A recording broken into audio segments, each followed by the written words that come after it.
이현석 씨, 저 이제 알아요.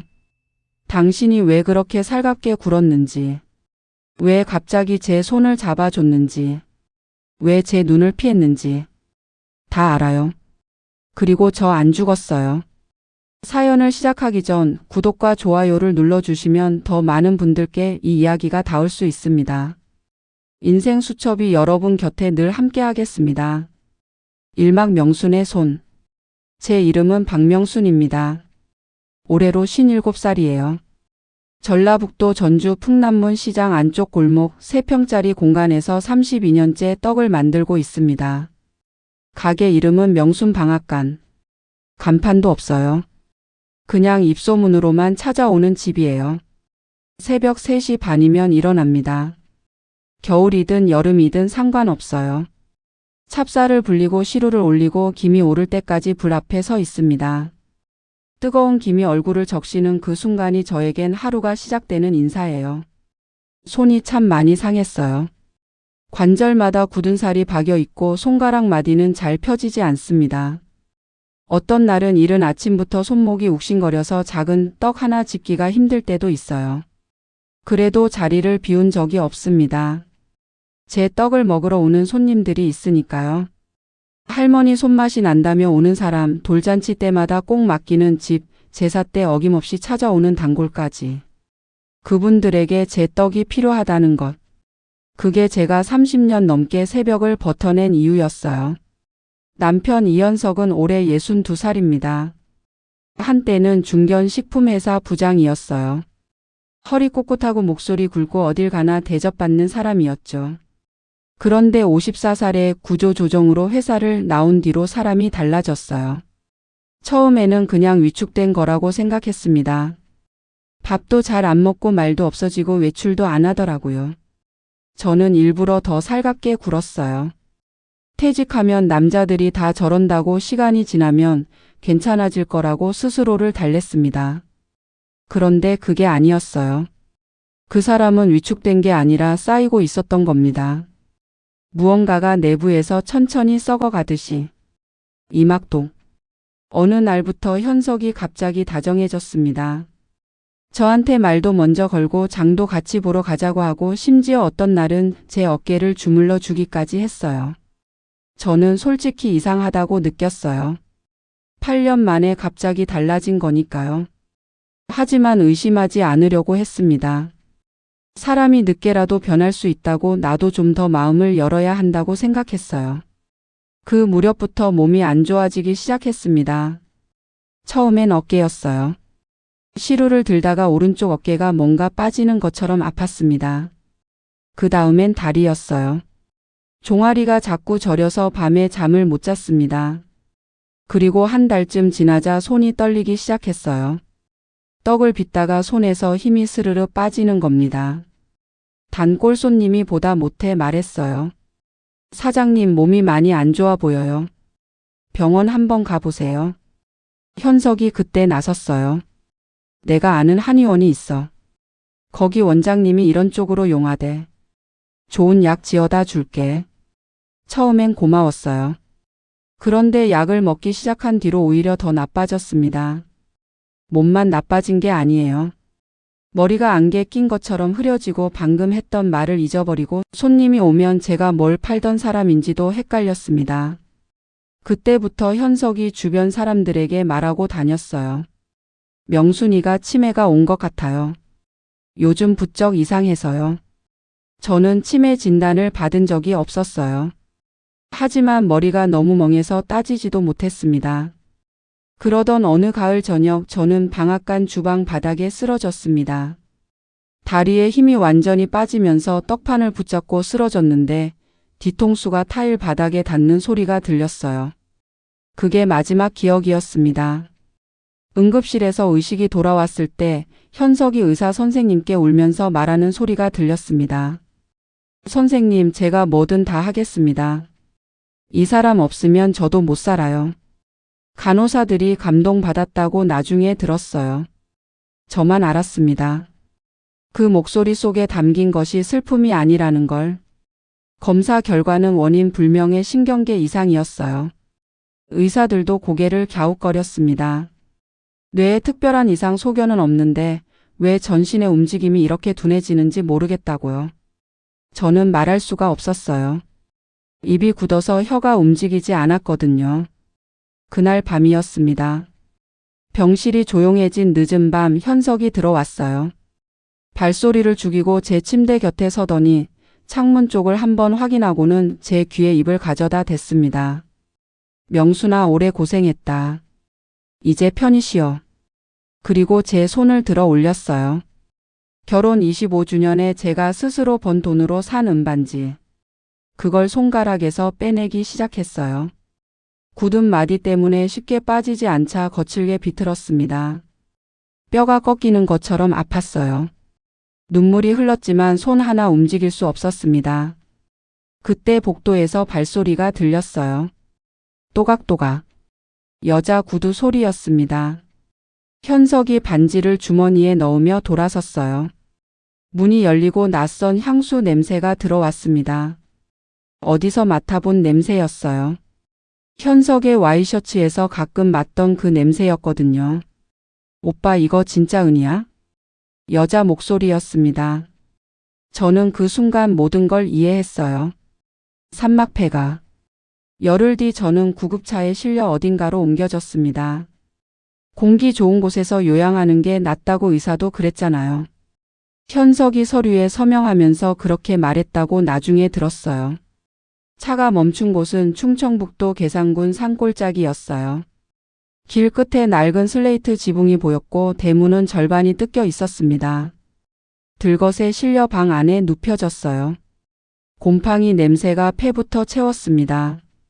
천장 한쪽이 내려앉아 있었고 벽지는 군데군데 뜯겨 속살이 드러나 있었어요. 구석에는 유통기한이 다 되어가는 통조림 몇 캔과 물 2병이 놓였습니다. 인부들이 짐을 내리고 돌아갔어요. 현석의 목소리가 마당에서 들렸습니다. 전화를 하고 있었어요. 응, 다 됐어.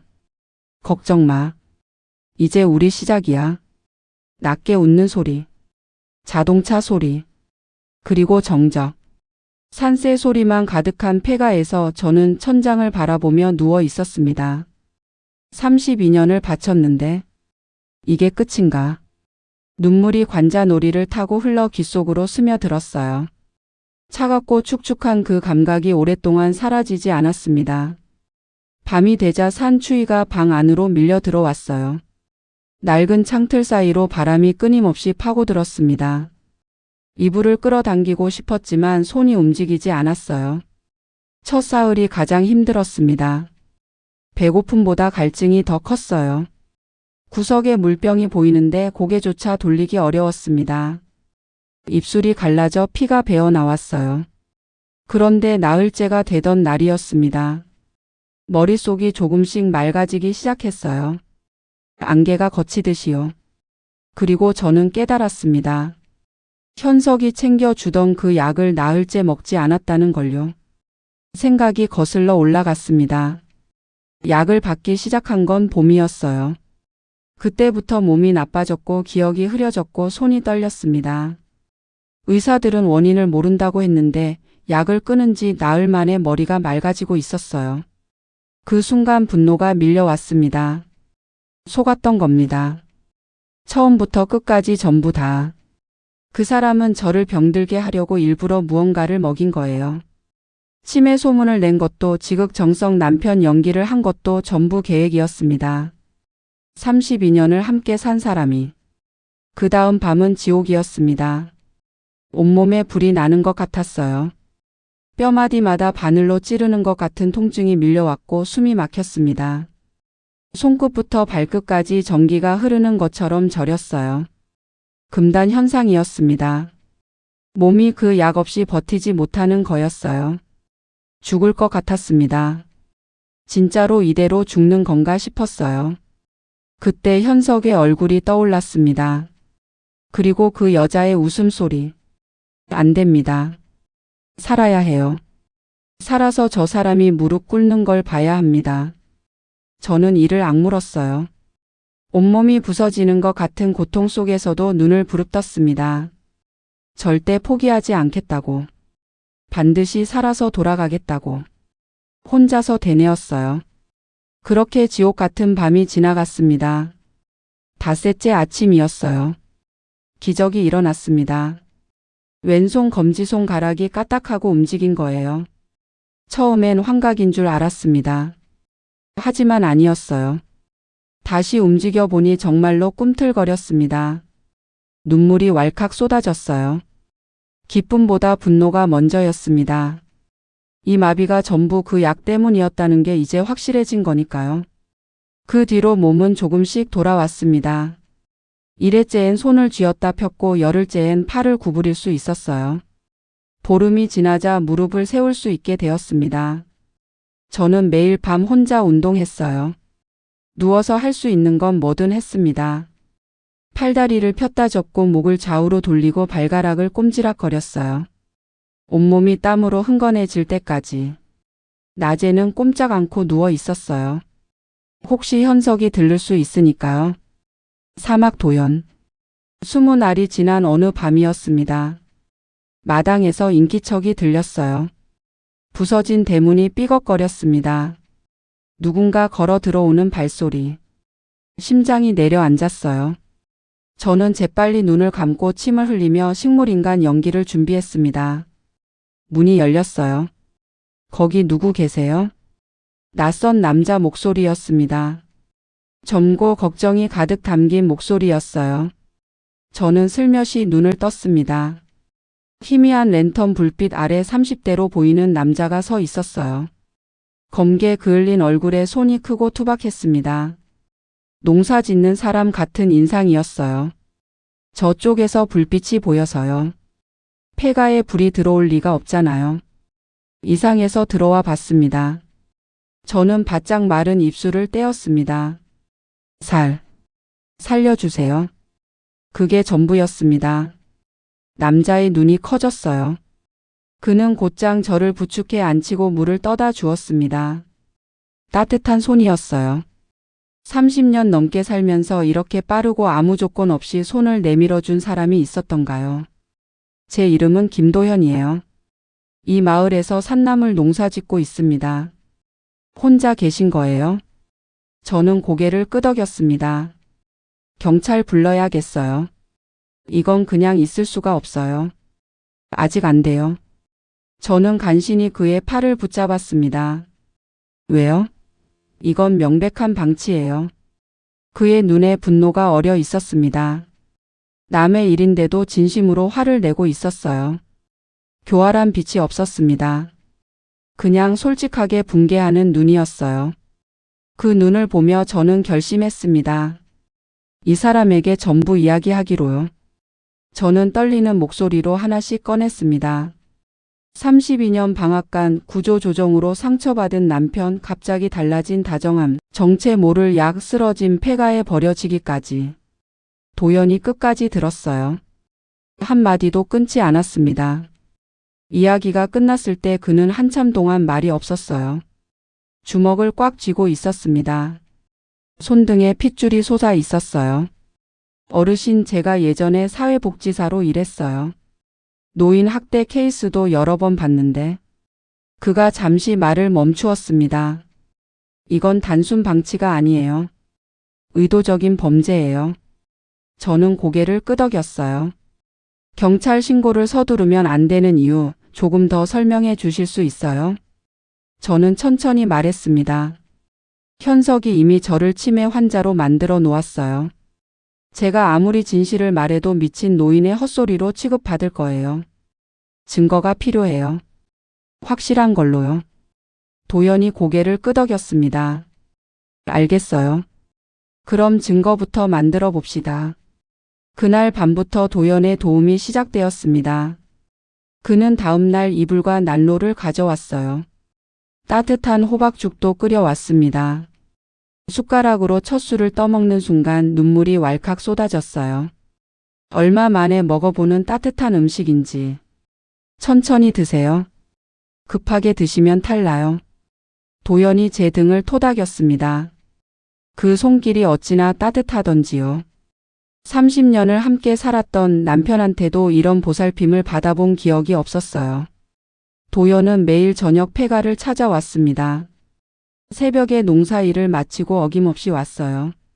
제 재활 운동을 도와주고 밥을 챙겨주고 이야기를 들어주었습니다. 어르신 손 잡아보세요. 그의 투박한 두 손이 내밀어졌어요. 저는 떨리는 손으로 그 손을 잡았습니다. 잘하셨어요.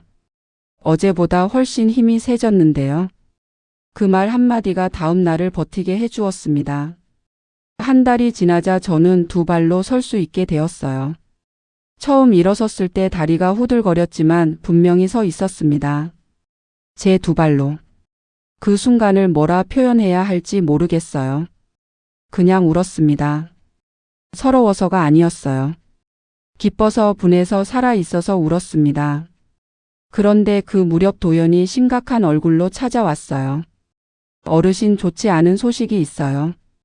가슴이 철렁 내려앉았습니다. 서울 지인한테 부탁해서 방앗간 주변을 알아봤는데요. 가게가 휴업 상태고 어르신 명의 건물이 매물로 나왔대요. 머리가 하얘졌습니다. 32년 동안 새벽마다 시루 앞에 서서 번 돈으로 마련한 그 건물. 얼마나 급하게요? 꽤 빠르게 진행되는 것 같다고요. 저는 잠시 눈을 감았다가 떴습니다. 도연 씨 방법 없을까요? 도연이 잠시 생각에 잠겼어요. 그러다가 눈을 반짝였습니다. 처분 금지 가처분이요.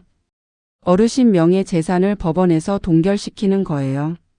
이게 걸리면 등기 이전이 안 돼요. 어떻게 해요? 제가 예전에 사회복지사 일할 때 자주 연락하던 법률구조공단 변호사님이 계세요. 취약계층 케이스 많이 도와주신 분인데 이런 케이스라면 빠르게 움직여 주실 거예요. 그러더니 도연이 잠시 말을 멈추었습니다. 근데 어르신 한 가지 여쭤봐도 될까요? 중요한 서류 같은 거 따로 보관해 두신 게 없어요? 인감 도장이나 장부 같은 거요. 그 순간 번개처럼 떠오르는 게 있었습니다. 있어요. 어디에요? 저는 입술을 적셨어요. 방앗간 뒤편에 창고가 있어요. 그 안에 쌀독이 4개 있는데 맨 안쪽 뚜껑에 금이 간 것 있어요. 그 밑에 비닐에 싸서 장부랑 인감 묻어뒀어요. 쓰러지기 몇 달 전 이유 없이 불안한 날이 있었거든요. 그날 아무한테도 말 안 하고 묻어뒀습니다. 지금 생각하면 그때의 제가 제 목숨을 구한 거예요. 도연의 눈빛이 달라졌습니다. 제가 가서 찾아올게요. 오막 증거. 도연이 서울에 다녀오는 이틀이 한 달처럼 길었습니다. 밥이 넘어가지 않았어요. 낮에는 꼼짝 않고 누워있다가 밤에는 마당을 서성이기를 반복했어요. 이튿날 새벽 폐가 문이 벌컥 열렸습니다. 흡투성이가 된 도연이 헐떡거리며 들어왔어요. 바지 무릎이 찢어져 있었고 이마에는 땀이 맺혀 있었습니다. 하지만 그의 가슴에 검은 비닐봉지가 안겨 있었어요. 찾았어요, 어르신. 심장이 멎는 것 같았습니다. 떨리는 손으로 비닐을 열었어요. 30년 묵은 장부와 인감 도장이 고스란히 나왔습니다. 습기에 살짝 눅눅해졌지만 글씨는 선명했어요. 제 손때가 묻은 그 장부. 눈물이 왈칵 쏟아졌습니다. 이 안에 현석이 빼돌린 돈의 흔적이 다 담겨 있었어요. 이제 싸울 무기가 생긴 거였습니다. 장부를 손에 넣은 지 일주일 뒤 도연과 저는 매일 밤 숫자들을 확인했어요. 어르신 여기 보세요. 이 출금 내역이랑 실제 지출이 안 맞아요. 4년 전부터 매달 150만 원씩 빠져나갔네요. 4년이면 7,200만 원이에요. 저는 이를 악물었습니다. 이 차명 계좌 오세진이라는 사람 아세요? 오세진. 병실에서 들었던 그 여자 목소리가 떠올랐습니다. 그 사람 내 연녀예요. 제 목소리가 싸늘하게 가라앉았습니다. 도연이 장부를 덮으며 말했어요. 이 정도면 사기죄로 고소할 수 있어요. 근데 어르신 더 확실한 게 있으면 좋겠어요. 직접 육성으로 담긴 녹음이나 영상이요. 그 생각을 저도 하고 있었어요. 현석이 언제 올지 몰랐지만 분명히 다시 올 거라고 생각했습니다. 가처분이 걸리면 반드시 움직일 테니까요. 며칠 뒤 도연이 급하게 달려왔어요. 어르신 서울 지인한테 연락이 왔어요. 현석 씨가 부동산 계약하려다가 등기 막혔다고 난리랬대요. 드디어 올 게 왔습니다. 언제 내려온대요? 이번 주 아니래요. 저는 깊게 숨을 들이쉬었습니다. 도연 씨 녹음기 있어요? 준비해 뒀어요. 우리는 그날 밤 준비를 시작했습니다. 녹음기는 제 옷 안쪽에 달기로 했어요. 소형 카메라는 방 안 두 곳에 설치했습니다. 천장 구석 낡은 들보 위 그리고 창틀 안쪽. 도연은 또 이장님과 파출소 소장님을 찾아갔어요. 이장님은 제 사정을 듣고 굳은 표정으로 말씀하셨대요. 세상에 그런 인간이 다 있어. 걱정 마시오. 우리 마을에서 그런 짓 하게 내버려 두진 않겠소. 파출소 소장님은 녹음 파일을 듣고 나서 바로 움직였어요. 이건 단순 가정 문제가 아닙니다. 우리 경찰관들 폐가 주변에 배치해 두겠습니다. 결전 전날 밤이었습니다. 저는 폐가 마당에 서서 하늘을 올려다보았어요. 별이 많았습니다. 2달 전만 해도 저 별들을 보며 이대로 죽는 게 나을 것 같다고 생각했는데 지금은 달랐어요. 살고 싶었습니다. 아니, 반드시 살아야 했어요. 방으로 들어와 옷장을 열었습니다. 도연이 서울에서 가져다 준 낡은 연두색 저고리 한 벌이 걸려 있었어요. 30년 전 방앗간을 처음 열던 날 입었던 옷이었어요.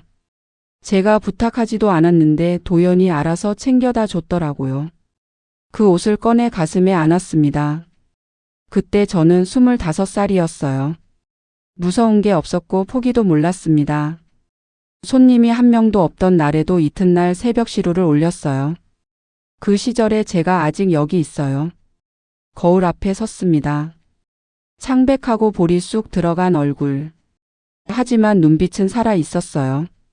떨리는 손으로 입술에 붉은 립스틱을 발랐습니다.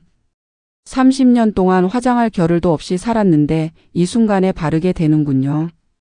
도연이 차를 끓여왔어요. 어르신 긴장되세요? 저는 차를 한 모금 마셨습니다. 아니요. 오히려 홀가분해요. 육막대면. 다음 날 오후였습니다. 멀리서 자동차 소리가 들렸어요. 저는 마당 한가운데로 걸어 나갔습니다. 두 손을 앞으로 모으고 등을 꼿꼿이 세우고 정면을 바라보았어요. 아침 햇살이 제 얼굴을 비추고 있었습니다. 차가 폐가 앞에 멈췄습니다. 운전석에서 현석이 내렸어요. 뒤따라 조수석에서 오세진이 내렸습니다. 두 사람 모두 검은 옷이었어요. 현석의 손에는 삽이 들려 있었습니다. 오세진은 커다란 비닐봉지를 들고 있었고요. 두 사람이 대화를 나누며 웃고 있었습니다. 소풍이라도 온 것처럼. 그러다 현석이 고개를 들었어요. 저를 보았습니다. 그 순간 그의 표정이 변해가는 걸 저는 한 컷 한 컷 놓치지 않고 보았습니다. 처음엔 멍함. 뭘 보는지 이해 못하는 얼굴. 그 다음엔 눈이 커지면서 입이 벌어졌습니다. 마지막으로 얼굴이 새하얗게 질려갔어요. 오랜만이에요, 여보. 제 목소리가 마당에 울려 퍼졌습니다. 또렷하고 차분하게. 2달 동안 발성 연습을 한 보람이 있었어요. 현석의 입에서 신음 같은 소리가 새어나왔어요. 삽을 든 손이 부들부들 떨렸습니다. 오세진이 비명을 질렀어요. 뭐야? 저 사람 왜 저기 서 있어? 저는 한 발짝 앞으로 걸어갔어요. 천천히 당당하게. 현석이 본능적으로 뒷걸음질 쳤습니다. 62 된 남자가 57 된 아내 앞에서 물러서고 있었어요. 당신이 먹이던 그 약 때문이었어요. 그 약 안 먹으니까 나았어요. 당신 덕분에 여기 왔다가 당신 덕분에 나은 셈이네요. 저는 빈정거리듯 말했어요. 현석의 눈이 흔들렸습니다. 말도 안 돼. 넌 손가락도 못 움직였잖아. 내가 직접 봤어. 연기였어요. 저는 담담하게 말했습니다. 당신이 삽 들고 올 줄 알았거든요. 그래서 기다렸어요. 2달을. 오세진이 현석의 팔을 잡아당겼어요. 자기야, 이상해. 빨리 가자. 저는 오세진을 똑바로 쳐다보았습니다. 오세진 씨 차명 계좌에 4년 동안 얼마나 들어왔는지 알죠? 7,200만 원이에요. 다 장부에 적혀 있어요. 오세진의 얼굴이 새파랗게 질렸습니다. 저는 주머니에서 녹음기를 꺼냈어요. 그리고 이것도 있어요. 버튼을 눌렀습니다. 두 사람의 목소리가 마당에 울려 퍼졌어요. 가처분이 풀리려면 그 여자가 죽어야 해. 삽이랑 비닐 챙겨가. 산에 묻으면 아무도 못 찾아. 그래. 깔끔하게 끝내자. 현석의 얼굴이 일그러졌습니다. 그리고 갑자기 삽을 들어 올리며 저를 향해 달려왔어요. 저는 움직이지 않았습니다. 지금이에요. 제가 소리쳤습니다. 그 순간 사방에서 사람들이 뛰어나왔어요. 헛간 뒤에서, 돌담 뒤에서, 숲풀 사이에서. 경찰이다. 멈춰. 현석이 멈칫했지만 이미 늦었습니다. 삽을 들고 저를 향해 달려오는 장면이 카메라 2대에 전부 담겼거든요. 이현석 씨 살인 미수 현행범으로 체포합니다. 경찰관 2명이 현석을 덮쳤어요. 삽이 땅바닥에 떨어지면서 쨍그랑 소리가 났습니다. 수갑이 채워졌어요. 오세진도 달아나려다 바로 잡혔습니다. 저는 천천히 걸어가 현석 앞에 섰습니다. 수갑 채워진 그가 땅바닥에 무릎 꿇고 있었어요. 32년을 함께 산 남편이 제 발 아래 무릎 꿇고 있는 모습. 평생 상상도 못했던 장면이었어요. 여보. 저는 낮은 목소리로 말했습니다. 32년 동안 새벽마다 일어나서 당신 밥 챙기고 빨래하고 돈 벌어다 줬어요. 당신 회사 잘린 뒤에도 말 한마디 않고 더 열심히 일했어요. 그런데 당신은 제 돈 빼돌리고 바람 피우고 독을 먹이고 죽이려고까지 했어요. 목소리가 떨렸습니다. 억울함 때문이었어요. 왜 그랬어요? 내가 뭘 잘못했어요? 현석이 입술을 움직였습니다. 나도 힘들었어. 회사 잘리고 나서 매일 당신이 일 나가는 거 보면서 내가 얼마나 초라했는지 알아? 그게 싫었어. 당신이 너무 잘 사는 게 싫었다고. 저는 한참 그를 바라보았어요. 그리고 천천히 말했습니다. 그게 이유예요? 당신 자존심 때문에 나를 죽이려 했어요? 현석이 고개를 떨구었습니다. 저는 돌아섰어요. 더 이상 그 얼굴을 볼 필요가 없었습니다. 32년을 함께 살았지만 이제는 남보다 못한 사람이었으니까요. 칠막봄. 6달이 흘렀습니다. 서울중앙지방법원 대법정. 도연이 옆에서 제 손을 꽉 잡아주고 있었어요. 재판장이 판결문을 읽기 시작했습니다. 피고인 이현석은 배우자에게 지속적으로 유해 물질을 투여하여 신체 기능을 저하시키고 인적이 드문 폐가에 유기하여 사망에 이르게 할 고의를 가지고 행동하였으며 재산 편취를 위해 위조 서류를 준비한 사실이 인정됩니다. 법정이 조용해졌습니다. 현석이 피고인석에 앉아 고개를 푹 숙이고 있었어요.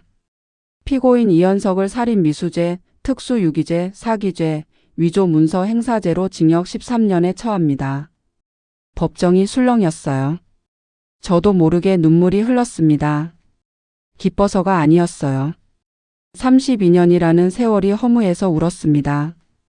25에 시집와서 57이 될 때까지 새벽마다 시루를 올리며 번 세월의 끝이 이 법정이라는 게 씁쓸했습니다. 하지만 후회는 없었어요. 판결이 끝났습니다. 오세진도 살인 예비 및 공모죄로 징역 5년을 선고받았어요. 법원을 나서니 4월의 봄바람이 불었습니다. 벚꽃잎이 흩날려 제 어깨 위에 내려앉았어요. 어르신 이제 진짜 끝났어요. 도연이 말했습니다. 저는 고개를 끄덕였어요. 네, 끝났어요. 저는 전주로 돌아왔습니다. 풍남문 시장 안쪽 골목 32년 된 명순방앗간. 반년 동안 닫혀있던 가게 앞에 섰어요. 낡은 간판이 먼지를 뒤집어 쓰고 있었습니다. 하지만 글씨는 선명했어요.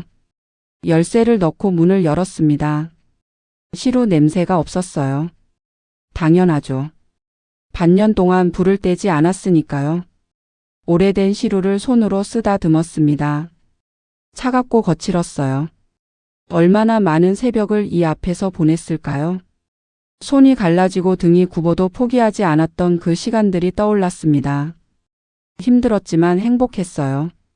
청소를 시작했어요. 먼지를 털고 바닥을 닦고 그릇을 씻었습니다. 밤이 되자 온몸이 쑤셨지만 기분은 좋았어요. 다음 날 새벽 3시 반. 눈이 저절로 떠졌어요. 참나무 장작을 넣고 성냥을 그었습니다. 치익하는 소리와 함께 불꽃이 피어올랐어요. 주황빛 불길이 장작을 하기 시작했고 따스한 온기가 제 얼굴을 감쌌습니다. 이 느낌. 32년 동안 매일 느꼈던 이 느낌. 눈물이 주르륵 흘렀어요. 손님들이 김이 모락모락 나는 떡을 집으며 웃던 얼굴들이 떠올랐습니다. 오전 5시에 가게 문을 열었습니다. 첫 손님은 시장 어기 두부 가게 할머니였어요. 아이고 명순이 왔구나. 우리 시장이 다시 살았어. 할머니가 제 손을 꽉 잡았습니다. 주름진 손이었어요. 그날 하루 종일 손님이 끊이지 않았어요. 소문을 듣고 찾아온 단골들, 처음 오는 손님들까지. 저녁 무렵엔 젊은 여자 손님이 제 앞에 서더니 말했어요. 사장님 이야기 뉴스에서 봤어요. 저도 지금 너무 힘든데 사장님 보면서 용기 얻었어요. 그 말에 울컥했습니다. 죽고 싶다고 생각했던 제가 누군가에게 용기를 주고 있었어요. 제가 겪은 그 고통이 헛되지 않았다는 생각에 가슴이 뭉클했습니다. 저녁에 가게 문을 닫고 금고를 열었습니다. 반년치 월세를 내고도 남을 만큼 벌었어요. 그때 문이 열렸습니다. 도연이었어요. 어르신 첫날 어떠셨어요? 손이 10개라도 모자랐어요. 저는 웃으며 대답했습니다. 도연도 따라 웃었어요. 그러더니 잠시 망설이다 말했어요. 어르신, 제가 전주로 내려올까 해요. 여기서 새로 시작하고 싶어요. 저는 한참 그를 바라보았습니다. 폐가에서 손 내밀어 준 사람, 장부를 찾아다 준 사람, 무릎 꿇고 발성 연습시켜 준 사람, 제 곁에 있어 준 사람. 좋아요. 대신 월급은 제대로 드릴 거예요. 공짜로 부려먹을 생각 없어요. 도연이 환하게 웃었습니다. 감사합니다, 사장님. 1년이 더 흘렀습니다. 명순 방앗간은 전주에서 가장 유명한 떡집이 되었어요. 방송에도 여러 번 나왔고 줄 서서 기다리는 집이 되었습니다. 외국인 관광객들도 찾아왔어요. 건물은 제 명의로 온전히 돌아왔습니다. 저는 58살이 되었어요. 아침마다 거울을 보면 주름이 늘었지만 싫지 않았습니다. 이 주름들은 제가 열심히 살아온 증거니까요. 어느 저녁이었어요. 가게 문을 닫고 도연과 마주 앉아 막걸리 한 잔을 하고 있었습니다. 창밖으로 시장 골목이 보였어요. 가로등 불빛이 반짝이고 사람들의 발걸음 소리가 정겹게 들려왔습니다. 도연 씨 고마워요. 저는 갑자기 말했습니다. 그날 밤 그 폐가에 들어와 줘서, 포기하지 말라고 해줘서, 지금까지 함께 있어줘서, 당신 아니었으면 나는 진작에 죽었을 거예요. 도연이 고개를 저었습니다. 어르신이 강하신 거예요. 저는 그냥 옆에 있었을 뿐이에요. 옆에 있어준 게 얼마나 큰 건지 알아요? 저는 막걸리 잔을 들었습니다. 우리 이 가게 100년 가게로 만들어봐요. 도연이 잔을 부딪혔어요. 좋습니다, 사장님. 100년이고 200년이고요. 달그락 소리가 났습니다. 막걸리가 목구멍을 타고 넘어갔어요. 달콤하고 시원했습니다. 저는 창밖의 봄바람을 바라보며 미소 지었습니다. 2해 전 그 폐가를 떠올렸어요. 곰팡이 핀 천장, 쥐가 기어다니던 방, 손가락 하나 못 움직이고 죽고 싶다고 생각했던 그 밤들. 하지만 지금 저는 여기 있습니다. 내 가게에서 내 힘으로 내 인생을 살고 있어요. 32년을 바친 사람에게 버림받았지만 다시 일어섰어요. 쓰러졌지만 주저앉지 않았습니다. 폐가에서 혼자 죽어가면서도 포기하지 않았어요. 살아남았습니다. 그리고 이겼어요. 인생은 50이 넘어도 60이 넘어도 다시 시작할 수 있어요. 끝이라고 생각한 그 순간이 새로운 시작일 수 있습니다. 지금 힘드신 분들께 말씀드리고 싶어요. 절대 포기하지 마세요. 숨이 붙어 있는 한 봄은 반드시 다시 옵니다. 오늘 사연 어떠셨나요? 조선 후기 실학자 정약용은 50대 유배지로 끌려가 18년을 보내면서도 500권이 넘는 책을 썼습니다. 그는 이런 말을 남겼어요. 사람이 가장 깊은 밑바닥에 닿았을 때 비로소 자신이 얼마나 강한지 알게 된다. 오늘 이야기 속 명순 씨도 폐가 바닥에서 손가락 하나부터 다시 시작했기에 오늘이 있었습니다. 살다 보면 우리 모두 삶이 끝났다고 느끼는 순간이 옵니다. 하지만 정약용이 유배지에서 조선 최고의 학자가 되었듯 끝이라 생각한 그 자리가 새로운 시작이 될 수 있습니다. 늦은 게 아니에요. 포기하지 않으셨다면, 아직 살아있다면 이미 충분히 강한 겁니다.